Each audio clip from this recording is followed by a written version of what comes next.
né? Tinha um outro experimento muito semelhante, que era de uma árvore chamada Gonçalo. O experimento era o mesmo, exatamente, só que esse era da Embrapa. Né? E funcionou da mesma forma. Aqui, por exemplo, você vê a raiz saindo e a plantinha crescendo para cima. Lá você vê a raiz saindo e a planta crescendo. Quer dizer, a raiz também sai para qualquer lado? Qualquer lado. E a sensação me contaram que a água gruda no corpo, diz que a maior dificuldade, alguém me soprou isso, que a maior dificuldade é fazer a barba, por quê? Talvez não seja maior. É uma das coisas. O espaço, pela falta de gravidade, tem coisas que facilitam. Por exemplo, quando a gente volta de lá, a gente está acostumado a estar conversando na mesa, e às vezes a gente pega alguma coisa e solta aqui e continua falando. Né? Solta normal. Solta assim. E continua falando, depois pega de novo e assim vai. Então isso é muito bom. E fica parado quando você solta? Fica parado? Fica flutuando aqui, exceto pela corrente de ar, que às vezes começa a derivar para algum lado, mas fica ali parado. Água, idem. Água, idem. E a tensão superficial da água, né, ela devido à falta de gravidade, ela fica forte o suficiente, vamos dizer assim, para aderir na superfície. Então você fica como se fosse um gel ao invés da água. Você pega a água e coloca, ela para ali. Ela gruda. E aí, como faz para passar a lâmina? Normal. Você espalha a água, passa a lâmina. E a água sai voando assim? Ela sai voando. Para um lado e para o outro. E fica interessante que fica uma esfera perfeita, né? E serve como uma lente até. Se você tirar uma foto daquela água, você vê a inversão, né, de lente. É muito, muito interessante. Xixi, se não fizer no lugar certo, sai andando também. Isso? Esse é um dos problemas. Não? A questão é que tem uma sucção, né, para direcionar tudo na direção correta, né? Então tem uma sucção. O que mais apesar do treinamento de anos que você passou lá, o que mais te surpreendeu nesses 10 dias? Olha, são muitas coisas, na verdade. Quando você vê o planeta embaixo, por mais que você veja fotos, filmes antes... Quando a gente vê aqui, por exemplo, que a gente tem imagem aí agora que vocês trouxeram da Terra vista de longe, olha, quer dizer, eu imagino qual seja a sensação de você estar vendo isso de lá. É impressionante. Você olha o seu planeta e vê que ele não é tão grande assim. E tudo que a gente conhece, todas as pessoas que a gente conhece, estão dentro desse planeta. Aí você olha para fora, vê as estrelas todas, vê... menores que a Terra, a maioria delas. Você vê quão pequeno é a Terra. E você se sente muito pequenininho, na verdade. Eu acho que a maior sensação é essa.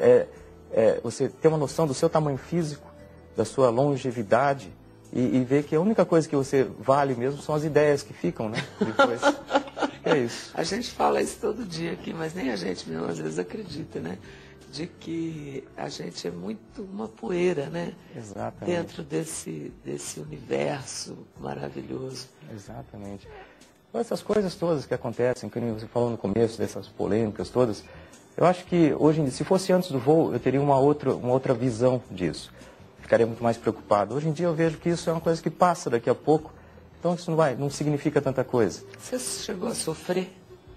Com isso? Com esse... Não com esse pensamento, mas você já colocou. Já. Com a ideia, assim, fisicamente mesmo, além do sofrimento mental que isso deve provocar, porque é verdade, você se colocando nessa posição orbital aí, eu acho que a pessoa muda, né? Deve mudar. Mas, apesar do seu sorriso farto ali, que a gente vê sempre, diz que você, inclusive, é comparado com o astronauta que mais sorri, né? Lá pelos russos, eles te comparavam com Gagarin, né? Isso, bastante. O astronauta sorriso. Mas você, em algum momento, chegou a sofrer nessa viagem? O corpo, fisicamente, a gente tem um desgaste muito grande. Então, lógico que acho que o emocional, o psicológico, a motivação que a gente tem para fazer uma missão dessa pelo país, levando a bandeira do país, levando a figura de Santos Dumont lá para cima, que eu acho que foi uma das coisas que ficaram muito marcadas para o mundo todo, aquele chapéu de Santos Dumont. Sem e tudo dúvida, mais. A gente mostrou aí. Então, aquilo lá, acho que motivo suficiente para você esquecer um pouco o desgaste físico. Porque volta acabado, né, quando você entra na gravidade, ali, ó, a gente volta. está vendo aí, quer dizer... Volta bem, agora você tem desgaste em perda de densidade óssea, você tem um tipo de osteoporose. Quanto pesa a gravidade quando chega aqui? Qual é a sensação? Olha, é impressionante. Tem uma coisa interessante, que quando a gente pousou, é uma pancada no chão, né? É uma pancada. Apesar dos paraquedas, é como se fosse um acidente de carro. É uma queda controlada. É uma poeira sobe toda assim na cápsula, né? E aí a gente tira a carga de cima, começa a tirar aquela carga. Eu tinha um manual, um checklist, né, que é na minha mão. Quando o pessoal de resgate abriu o hatch, que tirou o comandante que estava no meio, eu fui o segundo a sair, eu fui colocar aquele manual no assento central e parecia que ele estava preso em algum cordão, né? E tão não estava. Eu achava manual, peso. O manual. É uma coisa que devia pesar 200 gramas. Ou menos. Ou menos, até. né? Mas você sente, nossa, que coisa estranha. Eu falei, é a gravidade. E aí quando você sai, por que você é embrulhado daquele jeito que a gente Estava frio. Aquilo lá era um pouco antes do amanhecer, no deserto do Cazaquistão. Estavam uns 10 graus ali, negativos, né? Então... entendi. Hein? E aí, mais a gravidade, quer dizer, é uma coisa que de repente você fala, voltei, é isso. E outra coisa que o sistema vestibular, né, que dá o equilíbrio pra gente, ele deixa de funcionar, basicamente, quando está no espaço. Porque você vai para todas as direções. Você gira, flutua, então a mente, de certa forma, o cérebro corta esse efeito.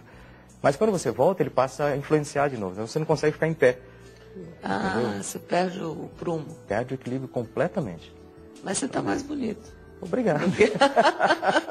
É verdade, está com um olhar mais tranquilo, eu acho que de dever cumprido, depois de 10 anos de trabalho.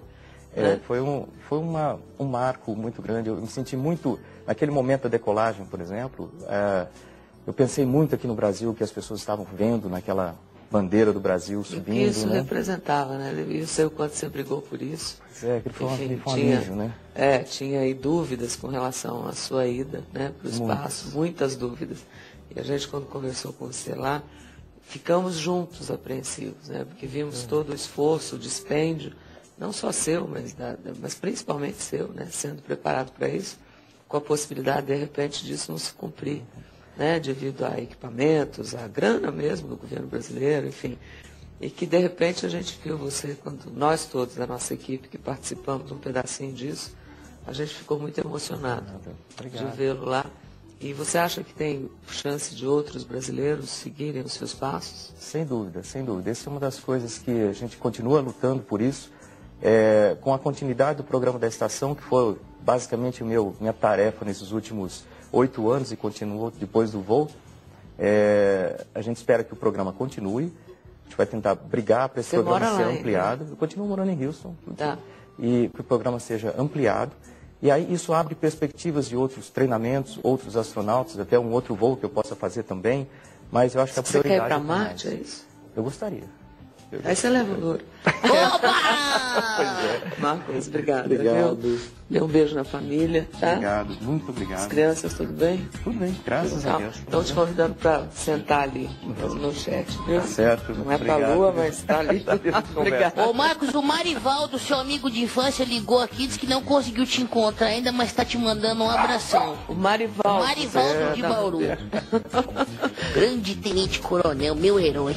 Ô, Loro. Oi! Uma dica agora antes de eu fazer meu bolinho.